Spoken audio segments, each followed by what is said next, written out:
Grabe kalakas mga kamatyas ang batang ito. 15 years old Grandmaster ng Iran. Minatyas unstoppable si Magnus. Makikita nyo po sa laban. Siyempre, ito po'y Title Tuesday, ano? Kahit po ito'y may mga cameras, online pa rin eh. Pakiramdaman natin, ito ba talaga'y may ginawa talagang mano-mano o may kababalaghan? Mararamdaman po natin yan mga kamatyas, ano? At iintayin ko ang inyong mga komento. Pero bago natin gisahin ang laban na ito, ay iwanan ko muna kayo ng puzzle. Daily puzzle natin hatid sa atin ng Internet Chess Club application. Ito po, it's white to play. Ano kaya ang magandang gagawin dito ng white na sa ayaw at sa gusto ng black ay mahuhulog po sa pagkamatyas in 3 moves? Lapag nyo lang ang inyong kasagutan sa comment section below mga kamatyas. Napakagandang pang-analyze. Madali lang po ito. Kayang-kaya nyo ito sa mga wala pang Internet Chess Club account. Napakadali lang po. Downloadable sa Play Store at App Store. Gawa na po kayo. Free lang ang account dito. Okay. Ayan no. Walang iba kung hindi si Grandmaster Sina Movahid ng Iran. Grabe. 3241 ang kanyang Blitz online rating dito sa chess.com. And Magnus Carlsen, syempre, 33-34 naglalaro rating niyan eh. Okay, at mamaya tingnan natin ang standing ng dalawang ito. Ang ginawa dito ni Sina na lang para maikli, E4 at nag C5 si Magnus. Sinabayan ng Sicilian, nag Knight F3, E6, Knight C3, aba, binibitin muna yung D4. Yan ang palagian sa Sicilian, di ba? Knight C6, Bishop B5, ayaw sabayan si Magnus sa main line. Bishop B5, parang Sicilian Rosolimo na ang datingan. Dahil ayaw mag D4, inunahan ni Magnus ang square D4, nilundagan. At nag-castling lang, pinapakain talaga yung bishop, oh. Nag E6. Ayan, kaunting kaalaman lang po mga kamatya sa opening na ito na baka mapatanong kayo, Coach, bakit hindi kinakapture yung bishop? Mapapasakamay ng black ang pagka-bishop pair. Yes, pero dito po mga kamatyas, considering na napakarami na pong developments na nailabas ang white. Okay, halimbawa, A6 o di aatras lang yan. O, halimbawa, D6 kasi pag nag-Knight F6 may E5. Konting pag-aaral lang po mga kamatyas sa opening, pakipagtsagaan lang. D4 para talagang break agad, no? Normal Sicilian pattern. Tapos Queen takes D4. O halimbawa, mag-Knight F6, mag-Rook D1. O tapos halimbawa, mag-Bishop E7, mag-Bishop G5. Ayan. Parang walang effect sa una, no? Halimbawa, mag-castling. O, ito na po. May effect na. Yun, kakainin na yan. Tapos, pag kinain ng bishop, may kain doon. Obligadong ipangkain ito. O, tapos, ayan na. Madali na po ito sa white. O, halimbawa, mag-queen E3, lilipat doon. Sira na po diskarte ng king side. Yan. Parang, parang wala pang effect sa una yung pagkakakain doon, kung ganun ang gagawin, mga kamatyas, ano? Kaya, yun po ang diskarte dito. Ayan, balik po tayo mga kamatyas, ano? O, balik lang. Ayan, Knight D4. Kaya dito ang ginagawa, nag-A6 muna para hindi ma-delay sa developments timing. Bishop D3, atras muna. At, ayun, umatras lang din. Bakit umatras si Magnus? Kasi po, kakainan dyan, kain, may ganun na. Mapapasubo yung pawn sa D4. Inatras si Magnus. Ow! Ayan na, ito po yung medyo kakaiba mga kamadyas, ano? O, ayan ha. O, Knight D5. Grabe, binitawan ng batang ito. Malupay sa. Pero ito po ay bookline pa. Hindi nakakapagtaka. Marami pang laro dito. Ibig sabihin, under preparation. Pwedeng masabi. Kasi ang dami pang tumire. Knight D5. At dito nag D6. Tanong. Coach, bakit hindi kinapture yung knight?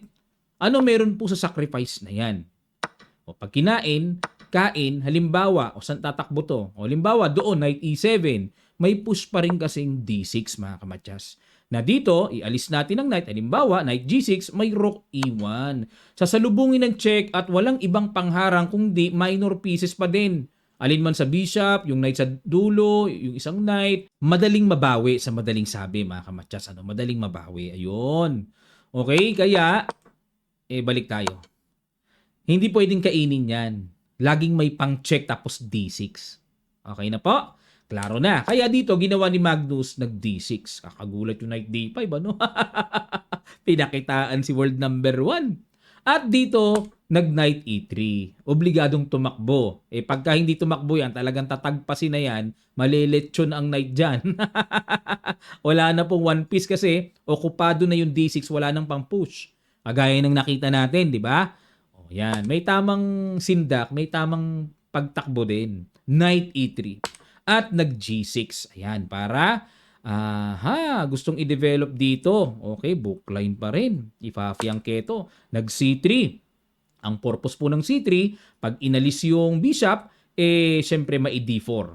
Okay, basic principle sa opening, control the center, no? Para buuhin ang center, ganun palagi. Bishop G7 develop at nag-bishop C2. Ayan na nga po, ipoporma na ang napakainam na sentro at nag-knight GE7 si Magnus, D4 na, at ayun, kinapture, capture, nag-castling. Okay? Ang alam ko dito mga kamatsas, dini-D5 talaga to pero hindi dini-5 ano? Nag-castling lang. Okay, bookline pa rin. At ayun, dito na po, akala ko novelty na, hindi pa pala. sorry. Rook E1 bookline pa rin. Simpleng development, syempre paghahanda pa rin sa sentro. Ayan, at nag-E5. Ayun, okay? At lumaban na si Magnus ng control din naman sa sentro. So pinagdi-decide dito si Sina kung kakainin ba yung pawn E5 o i-D5. Ang ginawa po ay D5. Ayan. Oo. Alam ko na ang paliwanag dito. Ito ang tama. At si Magnus pala, sa kanya lumabas ang novelty, Knight D4. Pero, bago natin i-explore yan, paliwanag ko muna bakit hindi kain ang option at D5 ang good move. Kasi po, para manatiling nakabara ang strong fianchetto bishop. Malakas kasi yung fianchetto bishop sa ganyang pagkakataon. So, itong D5, kahit paano, naiwan yung pawn E5, barado pa. Okay? May strategic explanation Ayan na. Ito po yung novelty na lumabas. Ibig sabihin, wala na sa libro. Dahil ang old line na itinira noong last 2 years, 2024, ang ginawa po ay Knight B4. Diyan pumunta. At natalo ang black. Ayun, natalo black dyan. Tingnan naman natin dito sa Knight D4. Okay, sumugod si Magnus. Para sa akin, mas maganda yung tira ni Magnus. Kasi pag kain, imagine niyo po talagang magkakaroon ng buhay ang dark square diagonal fianchetto bishop. At nag-B3 naman dito, ayun, nanibago siguro si Sina, no? Maaring kabisado niya yun. Pero paglundag ni Magnus ng Knight D4, ano ito? Wala sa libro to Nag-B3 para i-bishop B2. Pero dito po mga kamatsas, ang gustong mangyari ng computer, kainin na pala. Yan na pala ang tama. O pag kinain, tapos Knight F1, baba lang. Okay, yan ang gusto kong atakihin dyan Yung naligaw na po pag ganyan, masarap kuhanin. Pero hindi ganun kadali. Siyempre, mahirap din. Yun, tapos mag-F5 dito ang black. Ayan, tapos ay magda-Knight G3. Plano din to play Knight E2, kuhanin na yung pawn, mga ganon. Kaya tama palang kainin na dapat yun mga kamatsas. Okay, pero iba yung ginawang diskarte dito ni Sina B3 Ibi-bishop B2 yan ang plano mga kamatsas, kaya yan ang tinira.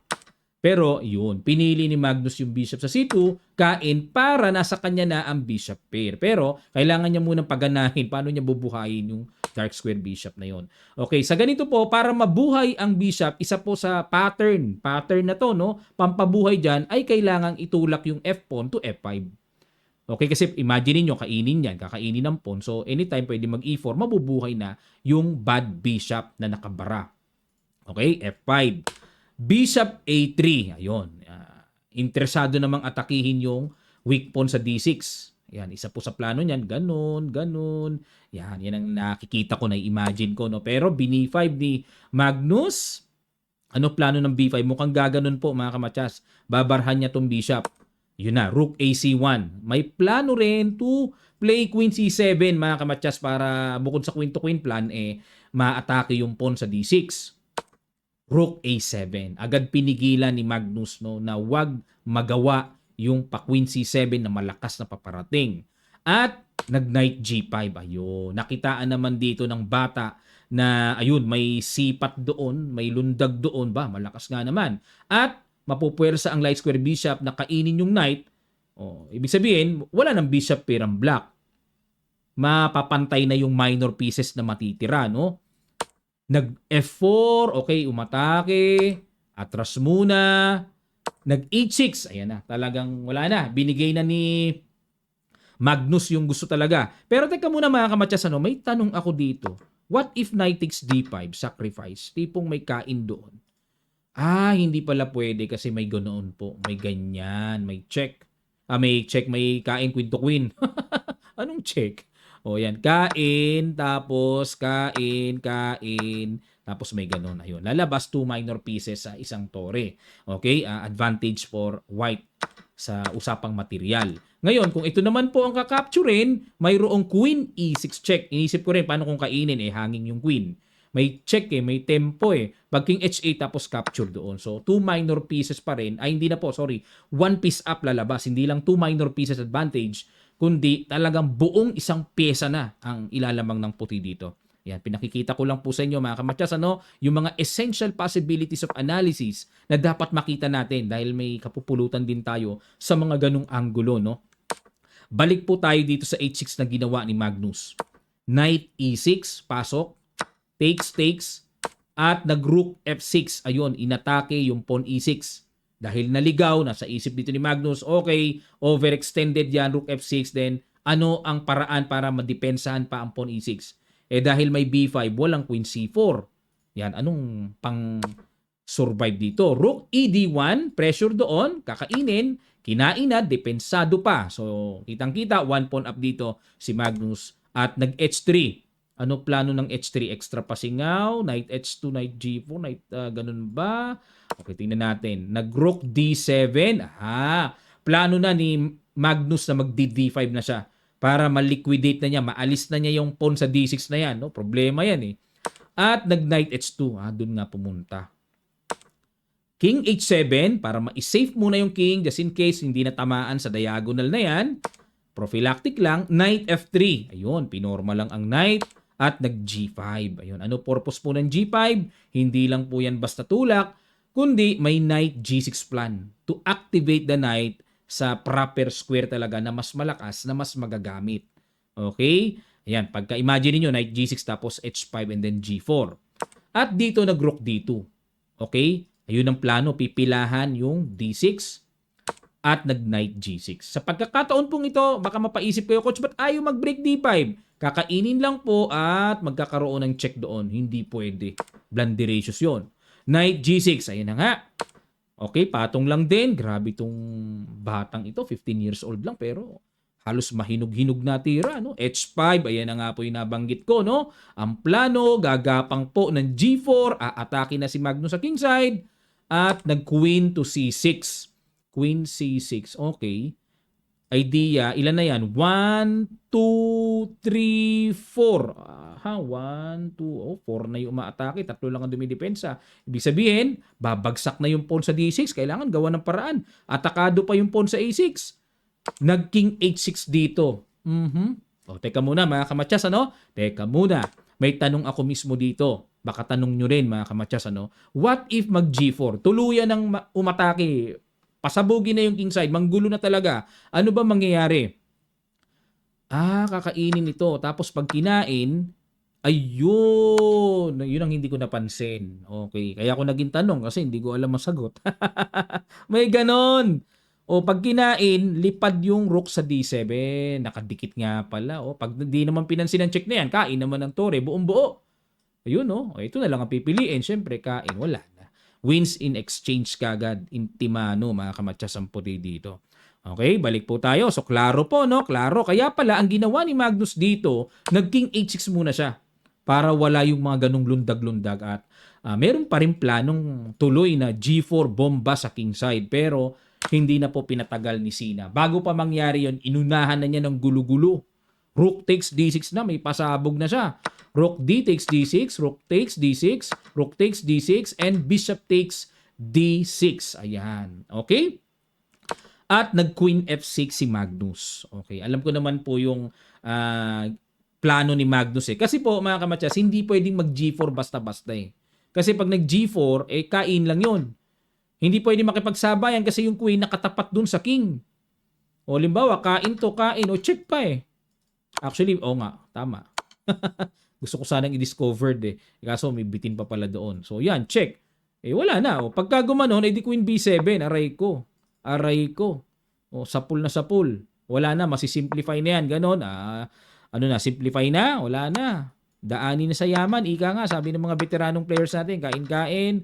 O, and then King F1, gapang. Wala na yan. One pawn up eh. Very easy king and pawn ending na to mga kamatyas. Alright. Sige po. At least nakita natin yung continuation. Ano. Pero, kung computer po ang patitirahin, King H7, pinapaalis na yung king ng black sa rank na yan. 6th rank kasi delikading eh. Nandyan yung queen eh. Pero, balik tayo sa ginawa ni Magnus. Bakit na bad mo ban yung tira niyang Queen F6? Ang plano rin naman, mag G4. Walang Knight X E5 kasi kakainin to, no? Oo nga, may kain doon, may G4 na. Tingnan natin kung natumbukan nga po ng batang ito. Ang perfect, accurate defense, Queen D7. Para walang G4. Kakainin lang, teka muna, G4. Hangin yun Okay, tingnan natin. Queen D7, Bishop F8 ang ginawa ni Magnus. Teka muna po mga kamatyas. What if G4? Tuloy pa rin. Takes. Magda Knight H2 na. Okay. Oo nga. May pasubo. Mapapasubo ang black. Kasi pag nag G3 Knight G4, double pa rin mga kamatyas. Queen yan. Kung iiwas man, kain pa rin. Kasi iniisip ko, hindi pwedeng capturing yun kasi hangin yung bishop. May iwanan yung bishop di ba? Ayun, tama pa rin pala may Knight H2 kaya pala di ginawa ni Magnus. Talas ng nakikita rin ni Magnus. Hindi mo talaga basta-basta mapapablunder ng masama si Magnus kaya ginawa niya Bishop F8 para maalis ang strong bishop and nag-Bishop C7. Yan. Para sa akin, parang gusto ko na nga kainin yun Pero Bishop C7, maintain lang Okay, tingnan natin. At nag-B4. B4, ano plano? Okay, B4. Medyo parang tumirang pass. Positional pass, Queen D5. Grabe, mga forma dito ng bata. Ano gagawin na? Ito, threat na naman yung Pawn E5, kakainin pala. Bishop G7, obligadong bumalik. Grabe, walang magawa ang mga pyesa ni Magnus. Ayun, mga kamatyas, natumbukan na naman ng, grabe. Sige po, pakiguess nyo po. Napakagandang tira ng batang ito, Sunod-sunod tira ng computer, top 1 lagi Sa ilang sandali lang, tutuloy kaagad natin. Start.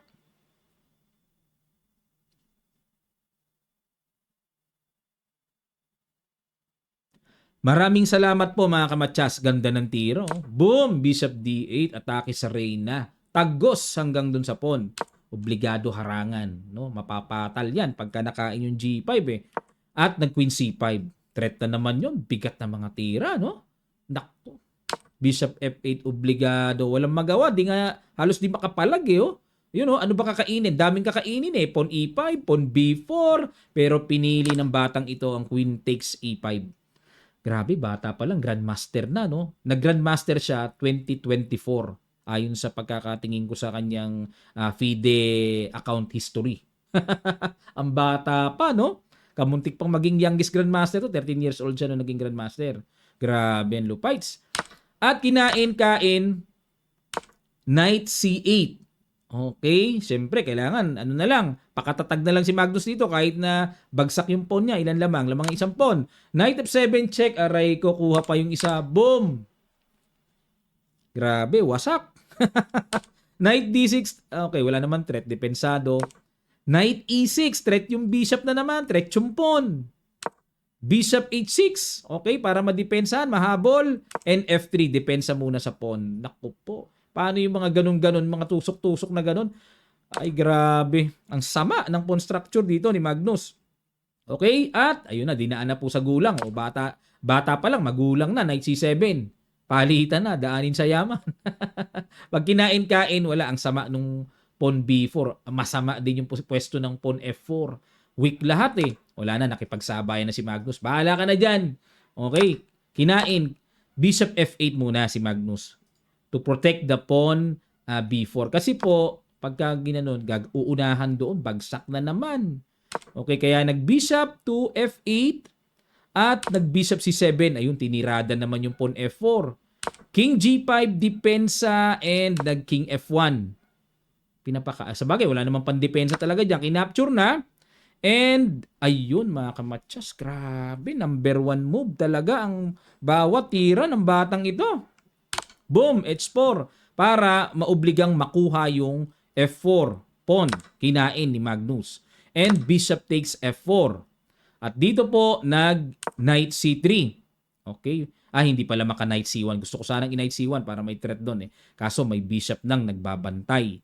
At dito knight C7.